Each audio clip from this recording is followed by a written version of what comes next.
Hello, everybody. This is Ruth Ratliff, voice and vibrational sound therapist. And tonight I have with me Kathleen Kovalt.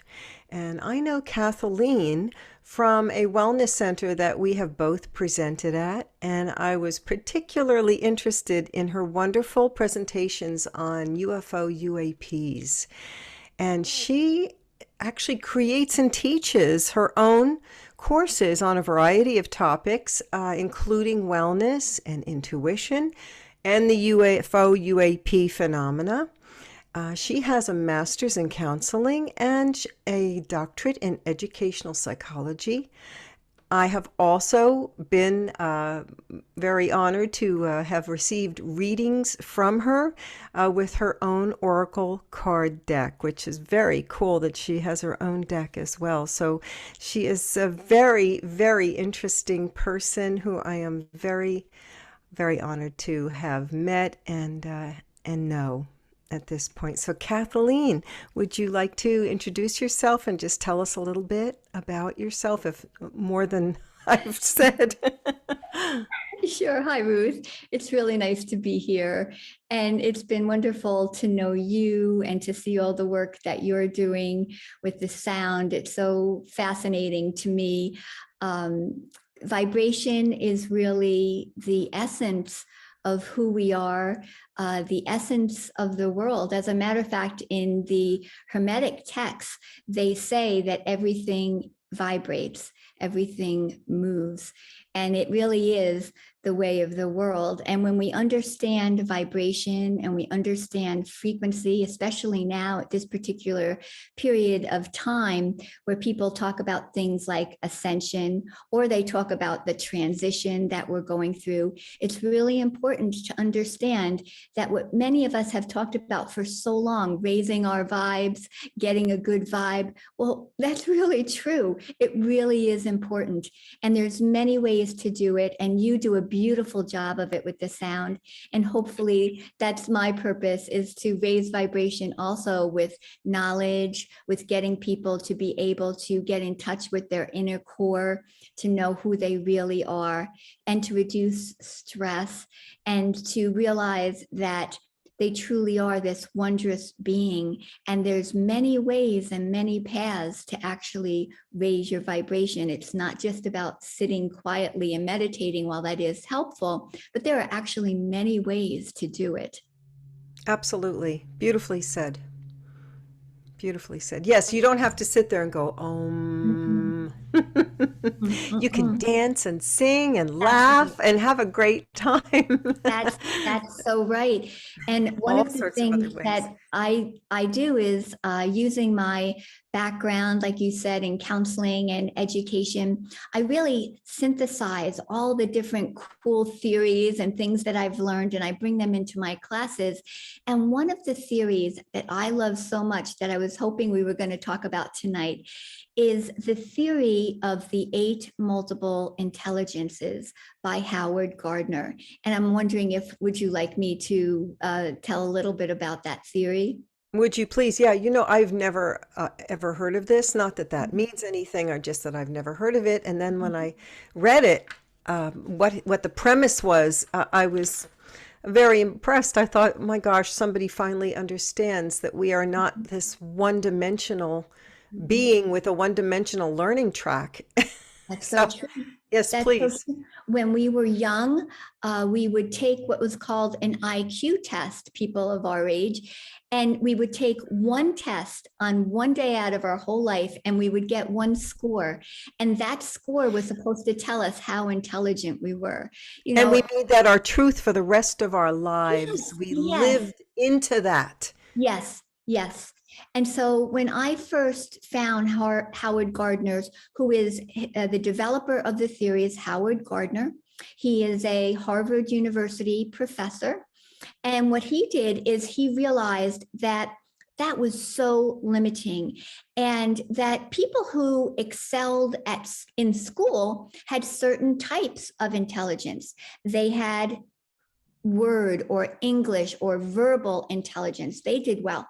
People who had like a mathematic, logical, scientific type intelligence did well. But the people who had, let's call it a body intelligence, he calls it a kinesthetic intelligence, they probably did less well in school. But I grew up the oldest of 8 children. Many of my brothers and sisters are sports players, and I could see that they knew a whole playbook. They knew where to be on the field. They knew where everybody else was supposed to be on the field. They could keep the statistics, but when they got into a classroom and were told to keep still and learn by just looking at something or repeating something over and over, that was not the way they learned. And so many people have suffered because, not because they're not intelligent, but because the school system and how they were taught weren't teaching them the way they learned. So this theory is good for many people to help them understand themselves. And then what I've done is I've sort of applied this theory to help people learn how to relax, how to get in touch with yourself, how to stress, de-stress, and also how to be intuitive. So I can go through the whole theory if you'd like, or if you have any questions, but I love this theory because it empowers us. It's an empowering theory. Absolutely. Yeah, no, absolutely. Yeah, that I never understood that whole thing with the IQ testing, or even the oh my gosh, the testing we took in high school. Oh, to get into college, like the Yes. SATs SATs, and right. ACTs. Yeah, Oh my yeah, God. See, I've yeah, even forgotten the name. I've tried to erase it from memory. yeah, I mean, what does that tell you about a person? It's yeah. just your general knowledge, I guess, maybe what you've learned, what you think you've retained from school, but not everybody operates like that. Yeah. And there are many of us, myself included, who do not test well because we get nervous. Yes. Oh boy, we could go off on a lot of Go in different. another whole video for Yes. that, right? Yeah. Yes, because Ruth, well, two things. I've had many different jobs, and one of which was I was the director of freshmen for college for a certain amount of time. And so we would look at people's SAT scores, and what that did, it did give you an idea of like a baseline. So like, did people have, because people were coming from all over the country, did they have a certain baseline of background education that would be good for college? So there was a place and purpose to it, but it didn't tell you how they learned, anything more about them, but it did have a purpose. But in terms of having anxiety, the other thing I did was when I went for my doctoral program in educational psychology, I had students come up to me and they were trying to decide, like I was teaching at that time too. I had my own students. I was having my own courses there. I was like an adjunct professor. And they would come up to me and they were trying to decide, did they want to go teach at high school or did they want to be an elementary school teacher?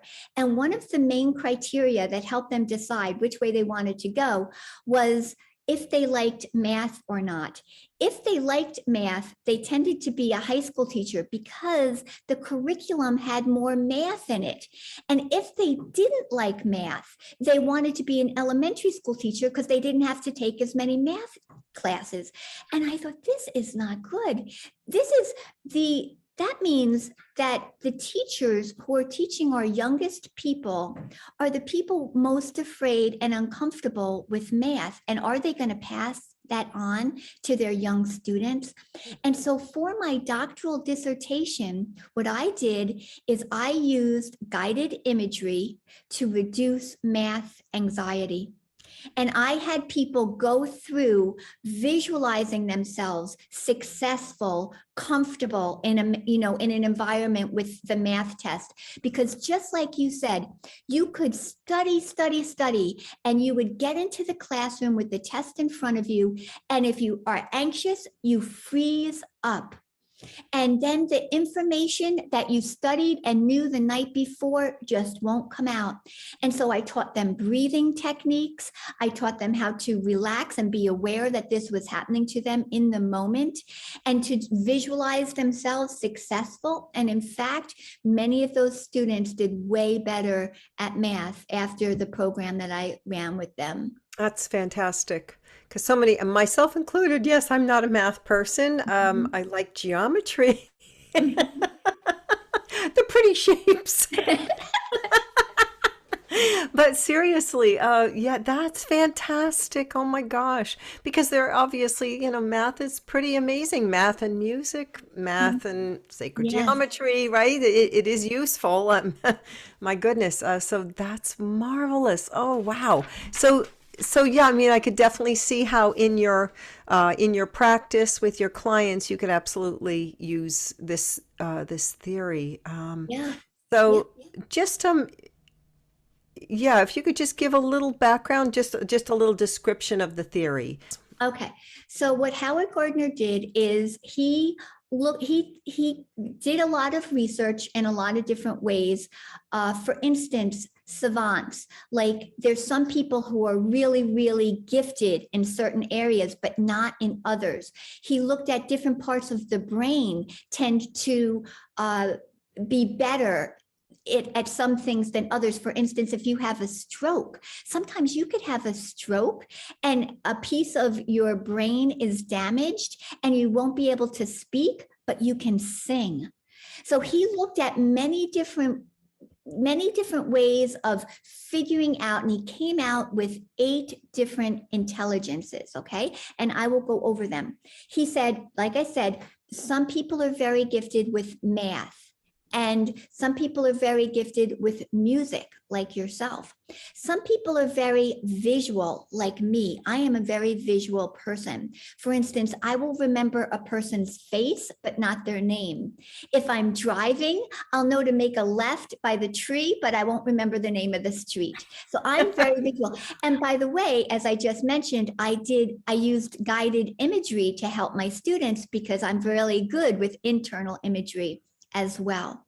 There's some people who really learn well in a group environment.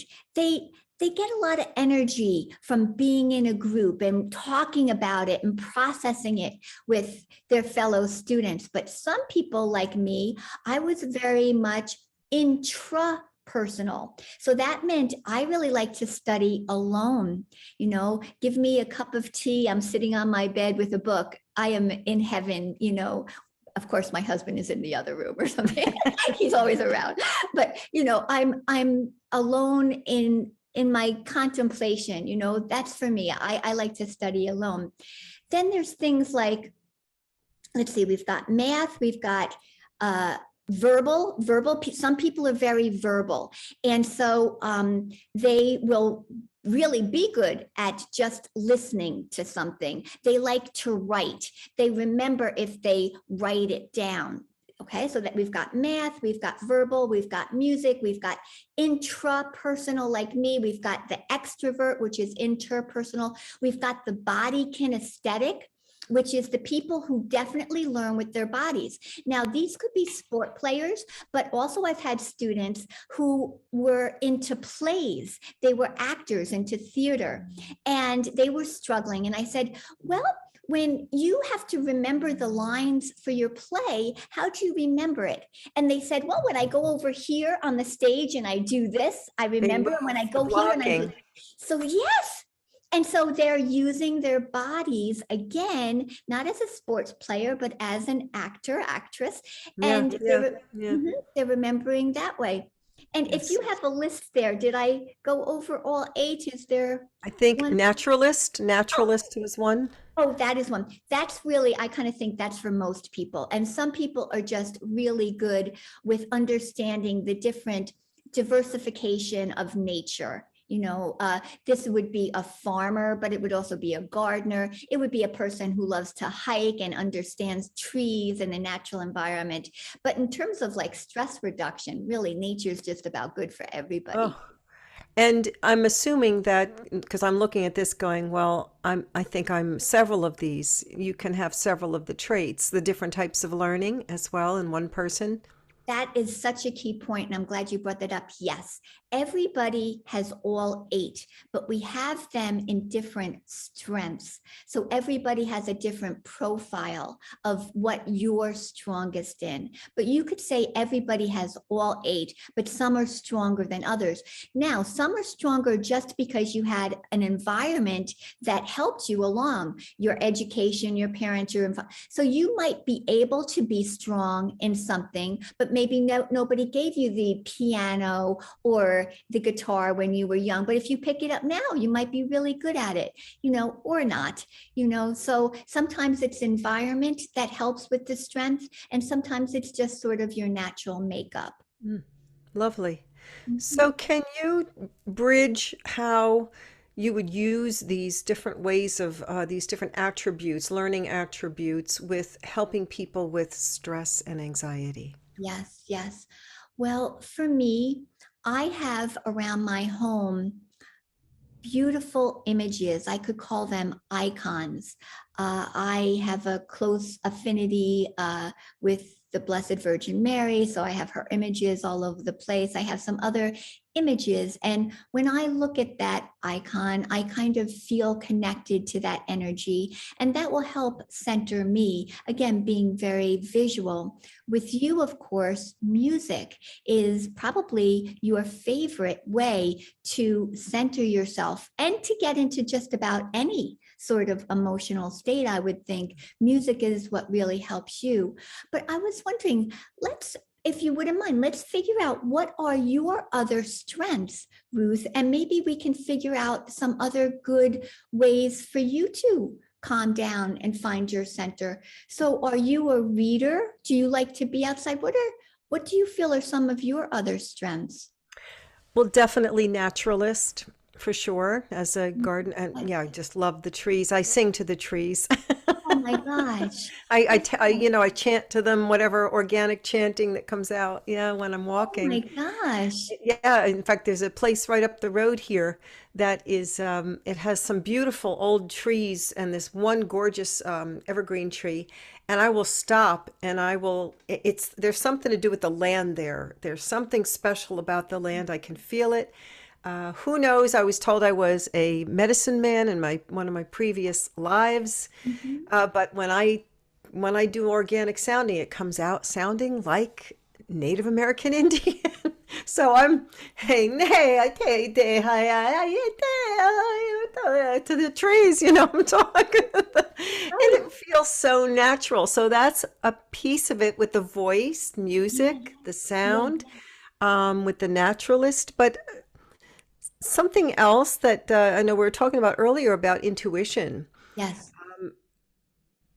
At the where I'm at, what I'm doing with my Mhm. practice, with the sound therapy, even that walking, I'm following my intuition by Mhm. allowing myself to vocalize in that way without judgment.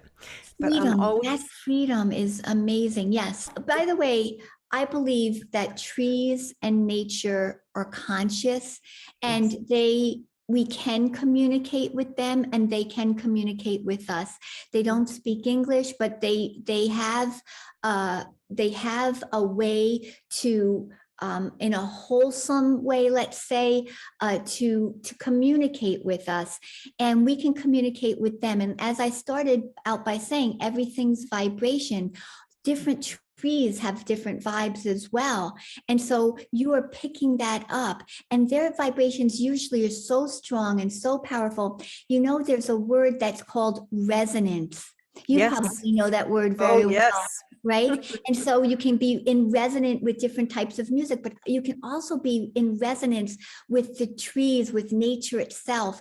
And that healing resonance will help put us in it. And I think it's wonderful that you are communicating with the trees, and let me ask you, do you feel them when you're doing that as well? I feel, and I'm not sure if it's what I'm feeling myself, but I definitely feel a lot of energy openness in my heart space Oh, when wow. I'm doing that. It like this morning I was telling them to Oh, be strong wow. for all of us. It just felt like, things are happening, and Yeah. just be strong. It's going to be okay. And just in that other language that I Yeah. speak, somebody calls it light language. I don't know if that's what it is, but it's very, yeah, I do feel that there's a presence. I feel, let's just say that I feel their presence. And it's very, and that's what when I was talking about intuition before, that's something that I almost want to be fast tracked, to have more intuition, because it's something that I have doubted, Mhm. even though I've had some amazing experiences in my life that were so in my face. How could you possibly doubt at this point? I still have that little niggling, you know, doubt, that disbelief. Not sure what that's from, childhood, who knows, but perhaps that's something that's I'm something that picking you something could up help me right with. now, just exactly how you said that. Just even before you did that motion, I was going to suggest this. I'm looking at you. You did this, and I think that was so important because what I was going to suggest is actually massage. It's my third eye. That's Yeah, right. yeah. Interesting. And so I think Mm. that we said which are the other intelligences are going to help you. And so we mentioned music, we mentioned the naturalist, but I'm going to bring in the third, and that is the body kinesthetic, Ruth. I think that that will be a really helpful way if you focus on that to help you open up even more. I mean, you are intuitive, but to help you get to the next level. And I really think that if you at our wellness center, there's so many people who know about the essential oils and things, but I'm thinking some kind of like frankincense, but they will know better than me. I'm not an oil person, but somebody who understands that, and you massage that and really get into your body. Also, when you can just put your hands on your heart and get into your body that way by putting your hand literally on your heart. And so what you're doing is you're using your body to remind you that that's where you want to go, into the deepest part of yourself. I believe actually that the heart chakra is somehow connected with the third eye that connects us with the divine. I believe there's some kind of link that's very important. And so when I go in, I go here, but it's linked, I believe, to my third eye. So these are the places for you that I think would be really good to literally yourself have just a little massage once in a while. And what other, as I'm talking about using your body, what other things are coming up for you that you think you could use to, again, sort of break away? You're sort of uncrusting, you're sort of like taking off the armor. You're sort of want to get inside to the soft tissue. That's Mm. what this is about for you, taking off the armor and getting into the soft spot. What Mm. other things could you do that would get you there? It's interesting you say that, because somebody else who is very intuitive said that I was becoming more, so I because I have in from other incarnations a lot of strength, Yes. a lot of power, but that I was trying to find the softness in this lifetime. Isn't Yes. that interesting that you picked up I on that? think I agree. And interestingly, what did you do with the tree? You said to the tree, be Be strong. strong, right? You were telling the tree to be, not asking you for strength, which That's I true. thought that was so Yes. interesting because you already have a sense that you have it, Mm. but you were saying to them, be strong. Hmm. So now, what thing in nature can you go to? Even the swaying of the tree, perhaps, but Hmm.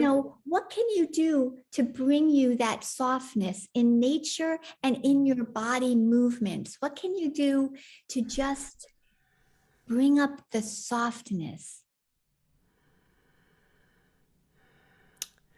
Well, I already go outside in my bare feet and Oh, I do shaking and I nice. kind of do like qigong movements, I think the soft movement, right? maybe like a The flowy, flow.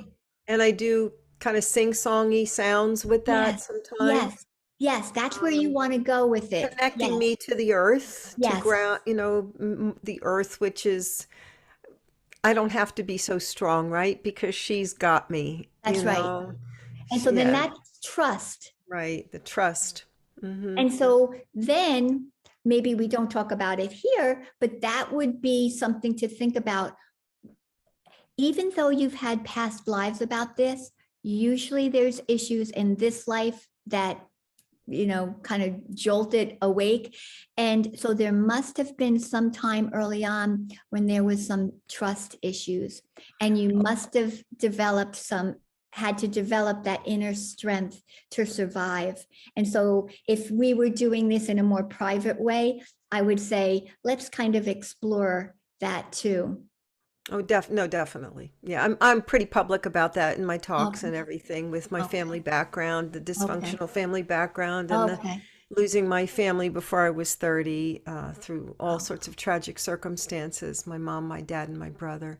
So yes, I've had to kind of build up some armor there, yes, the armor. to protect. And that, I mean, that disbelief, I think, because I know there's that little girl in me Mhm. who believes. She Yes. believes unequivocally, Yes. absolutely, Yes. in Yes. the magic of life, in the magic of me, Yes. magic of everybody, right?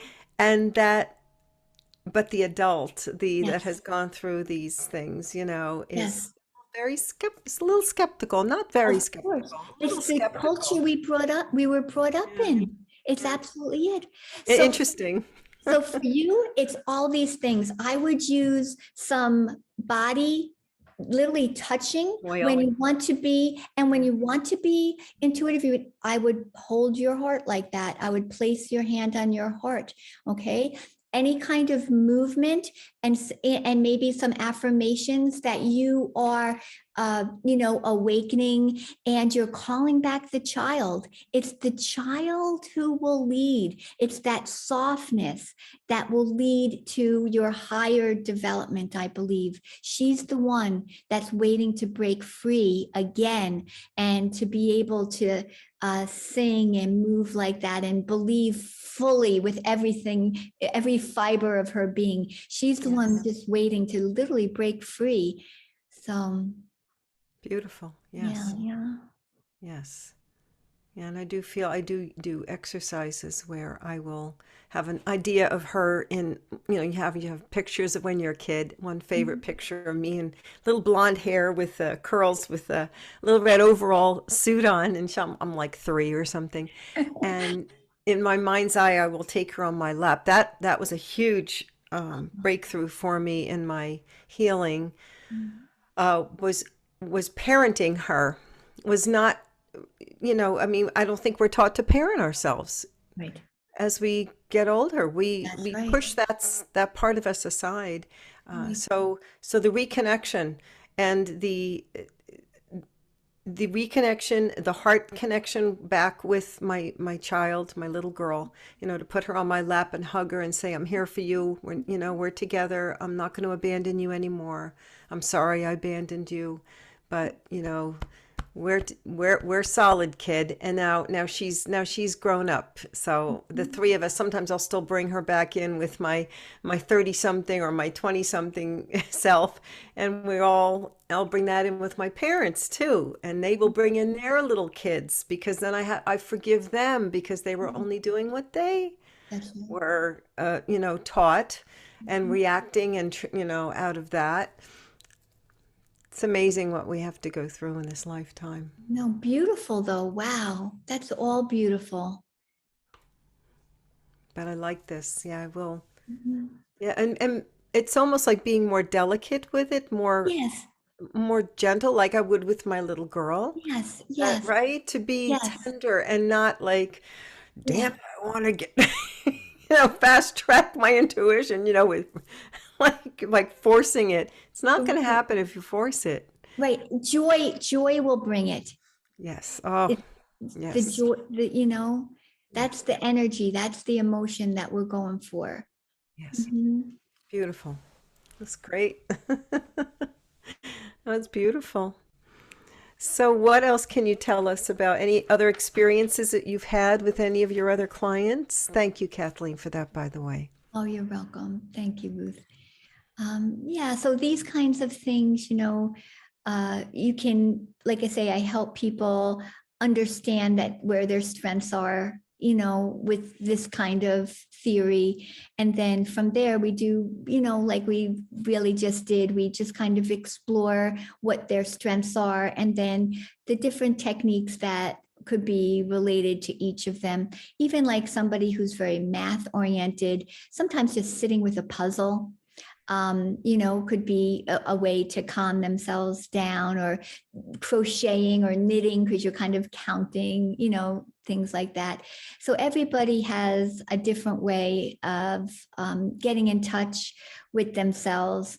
And so I want people to know that if they've tried to meditate and that didn't work, there's many ways, and it's really about honoring yourself. And then by knowing yourself, there's a lot of things that you can do, and this theory is great.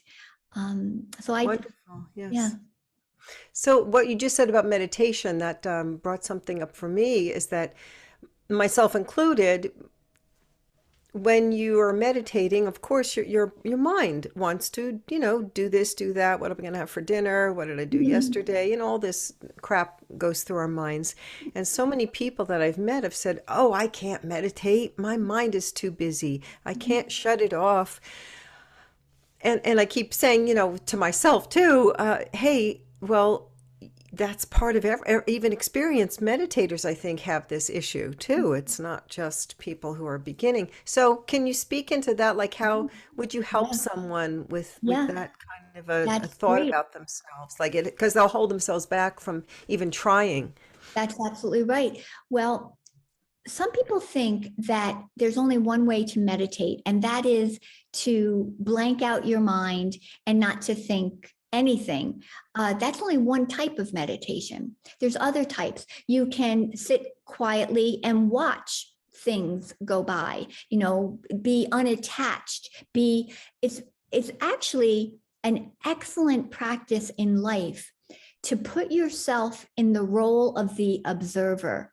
It sort Excellent. of Yes. gets yourself out of yourself. It gives you a different perspective and a higher perspective by watching yourself. And so you can learn to do that in a quiet space, just watching the thoughts. That can be very powerful, but you can watch yourself all during life, all during your day as well. But the thing for the person who says, "Oh, my mind won't stop, my mind won't stop," I would say to them, let's use your body, because when the body starts to calm down, usually the mind will follow. And so there's a bunch of body techniques that I really like. And one is you can breathe in. Breath is always usually part of these kinds of things. Breath is so important. So you could breathe in, really filling up your lungs. And then when you breathe out, you kind of relax just a little bit more. So you would breathe in, and then this time tense up when you're breathing in. And then when you breathe out, just let it go a little bit more. And we'll That do it feels one even last better. time. Yeah, just breathing in, kind of tense up, and breathe out. Okay. Just that alone could be helpful. Okay, you get a little loose. But then a little bit longer version of that is called progressive relaxation. And you can start at the top or start at the bottom. I like to start at the feet. And you imagine, even with your shoes on, that you're sort of curling in all 10 toes, both feet at the same time. And you're just tensing up your feet. Okay. So you're going to hold them like that. And you're focusing on your feet. You're focusing on how it feels. And then you relax them and wiggle them around a little bit. And then you go up to your calf muscles, the lower parts of both legs at the same time, and you tense them up. And you're feeling the tension there. And then you release that. And then you could go up to your thighs and tense and relax. And then I usually go up the back. I'll go like the lower, middle, and upper back all together, up and down the spine. And I'll tense that up and relax. I'll come in the front, maybe squinch up my tummy. Then I'll come up to my shoulders. Then I'll do my arms, then my fists. Then I'll go up to my neck and my face. And then I'll kind of look, is there any other place that needs to be tensed and relaxed? And so you do that, but much longer than what I just demonstrated there.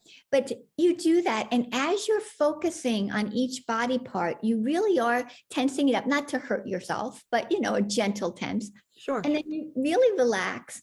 And so you're focusing on that. So your mind has not thought about the other 20 million things that are going on. It's focusing on that. And then, as I mentioned earlier, I'm very visual. So guided meditation, I love. So what that means is you can get so many different kinds of free guided meditations over the internet. Oh, so many. Oh, so yes. so many different types. And you would listen to them, or you could make one yourself, talk it into some kind of recorder and play it back. You could do your own. And then you listen. So you have a journey you could take. Somebody's guiding you through it, And so that meditation, so for the people who say, I can't do it, those are the techniques that I would recommend them to start out with, because I think they're usually very successful like that. Yes, no, and absolutely getting into the body. Yes, That's into what the the work body. I do with the body, connecting the voice to the body, and getting people grounded in their bodies. And like you say, there's so much more going on there than we know. With all of the I don't know, all of the talking that we do in our head. I think that it's so living from the neck up, Yes, agree. so to speak, and we feel we are in this vehicle. We're in this vehicle, but we're not connected to it. Most of us are just, it's a car. Our body is not a car. It is not a car. It's not like you can replace a part here and there. I mean, I know that's the way, people look at it, but it's a sacred vessel for our soul. Absolutely. Absolutely. Absolutely. Yes. Yes. Yes. And we have to honor that with when, again, we talk about high vibes and everything's frequency. We have to honor this body by making sure that what we put in it in terms of food and the water, that it's the highest vibe we can have, that the environments that we're in that are impacting the body from the outside are the highest vibes that it can live in, that our emotions and our thoughts at most times are the highest they can be, because that will keep the body processing freely and keep it the healthiest it can be by being in those kind of high vibe environments, internally and externally. Yes, yes, yes. Beautiful. I could definitely see how that would be, this particular theory would be so helpful. Yeah, I mean, is that something that they're going to be sharing with? I hope so. Many teachers do know about this theory. It's a psychological theory, but it's been applied in education. There are actually some schools have adopted it so much that they've built their school structure around it. Oh, so that thank God. There's different types of environments for the kids to interact in, so that the kids who learn best over here will do this, or they'll incorporate one lesson and they'll do it many different ways, Yes, So excellent, yes. excellent. Yes. Like the charter school. I think the Yes, charter those school kinds in of our, things.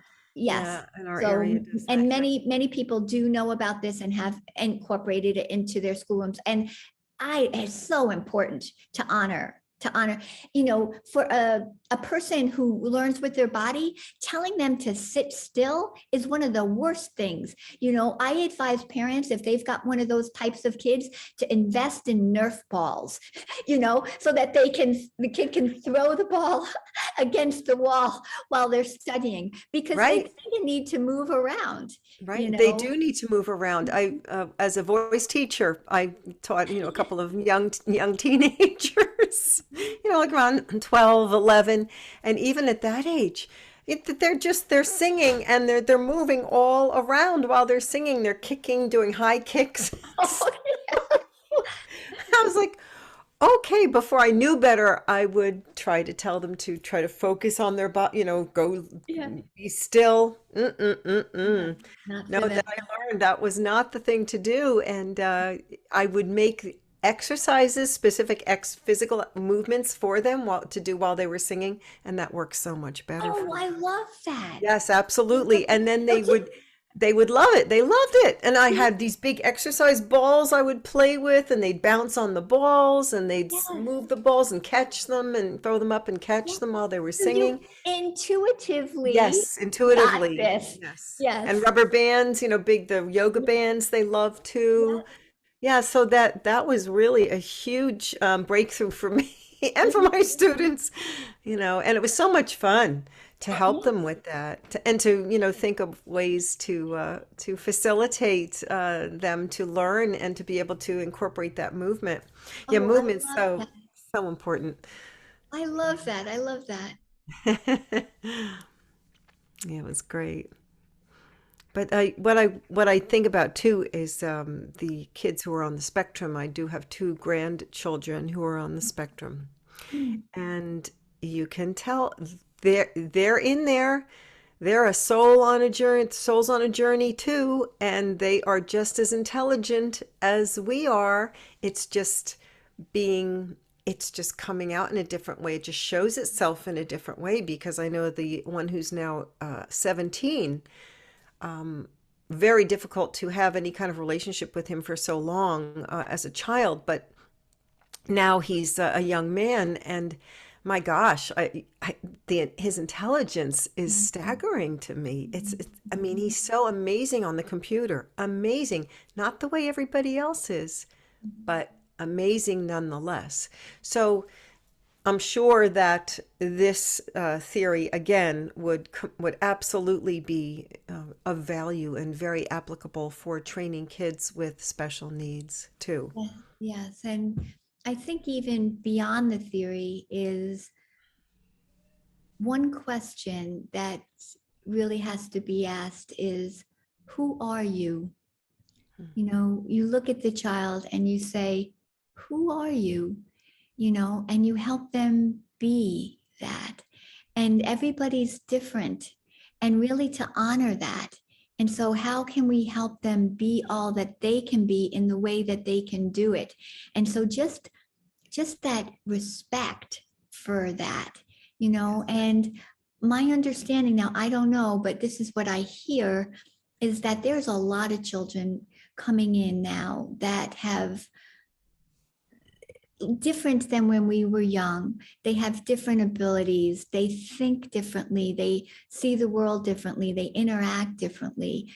And, maybe the adults are having a hard time because it's not how we were brought up. But just to honestly go in and say, who are you? Yes. And just like you want to talk to your tree, and get in touch with them, who are you to this child? you know Mhm. and then be as creative and intuitive as an adult as you can to help them grow into being your 17-year-old, where they've gotten through the difficult parts and now they're blossoming in the way that's good for them. Yes. But absolutely, without judgment or putting them in a box. Exactly. A labeling as special needs or Yes. autistic. Yes. I think that that's so damaging because who honestly, who are we to say that these children aren't what they should be? Yes. Who are we to say that? Yes. They're Well, different. That we do know that much. They are yeah. different. And I know, like I've heard that too, that a lot of children, young kids are coming in who are highly, highly intuitive now. And again, I mentioned just briefly, I do believe that we're at this time of transition or awakening or a heightening of frequencies for all humanity. And so there's a lot of things that are going to be falling apart. A lot of institutions that were built on the old energies aren't going to make it. And so we're going to have to be creative and build up new things that we actually want, and that would be better. But the kids coming in are vibrating at a different level, because the energy itself is different. They're coming in differently, and the energy they're in is different, and so they're here for the future. They're here for the future. And so again, I think it's our place as adults to honor that. And it takes work on our part to figure out, how do we raise them, how do they learn, what's the best teaching methods, but to just, like you're saying, keep being open and respecting that it's not about the box anymore. No, no, it's definitely not. I think it's just it's almost like an old human, maybe not old, but like an overlay uh, um, to judge Mhm. others, Yeah. So that's something, it's like an archetype, right? Yes, To yes. the judgment. But it's quite an awareness raising opportunity for my husband and myself Mhm. to and his daughter to have these two children in our lives, and they're beautiful. Mhm. They're just beautiful as they are. So it's, I know that that's a lot of people are struggling right now. A lot of parents are struggling because for whatever reason it seems like there are a lot more of these children, Yeah, who are on the spectrum, so to speak. Yeah, yeah. But yeah. but like you say, they have a lot to teach us, I think. Yes. Yeah, exactly. Yes, yes. This is wonderful, wonderful speaking to you, Kathleen. Thank you. Thank you. Is there Thank you. anything else you'd like to add?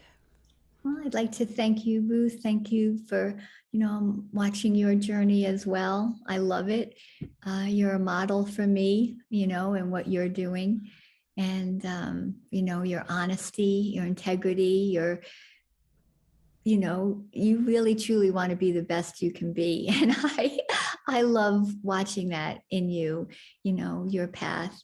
So it's an honor to know you. And thank you for this interview. And I look forward to future chats with you. Absolutely. And we had a couple topics that we could have talked about tonight, and they seemed like each one of those could be a video unto itself. So definitely going to explore one of my most favorite topics, the UAP UFO Yeah. phenomenon. Yay!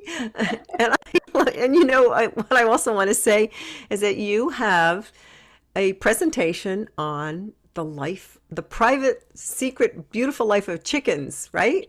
And I love that. I just love that because I grew up with Rhode Island Reds, a dozen Rhode Island Reds. And I can do a really mean chicken, but I'm not going to do that here, okay? Don't worry. But Really? A vocalization? oh yeah, oh yeah, yep. Oh, Yep, I because have to hear I was that. able to model it because I grew up with the chickens, It Yes. was so funny. They were great. My dad wanted chickens. So, but yeah, there's that. And then there was something else. I can't remember what else was it we were going to talk about. There was a third video. Maybe just getting in touch with the body and what the body is communicating, the Oh, different yes. chakras of the body, Oh, and yes. that. Mhm, Mhm, mhm. mhm, mhm, mhm. Because that's what I'm all about. You'll see on my channel, I do a lot of that. That's part of my course, is connecting to the body. So yes, let's do it. So those two are coming up for sure. So please look out for those. And I will have Kathleen's information to our viewers. I will have her information where you can get in touch with her or see her work. I'm pretty sure she also does these presentations virtually as well. Is that not correct? Yes, Right. yes. So I'm reaching a much wider audience these days because we can do this virtually on Zoom, which I love. And so when you give out my website, I have a list of my upcoming programs. Some of them are in person, but then there's a bunch that are virtually that are through my community college. I teach through the community college online with Zoom, but I also have my own classes. So you can look down my topics and my events coming up and, contact me and we can get you scheduled and, we can learn some Wonderful. stuff. Wonderful. Fabulous. Kathleen, thank you so much again for sharing your knowledge and your wisdom with us this evening. Thank you, Ruth. Thank you so much.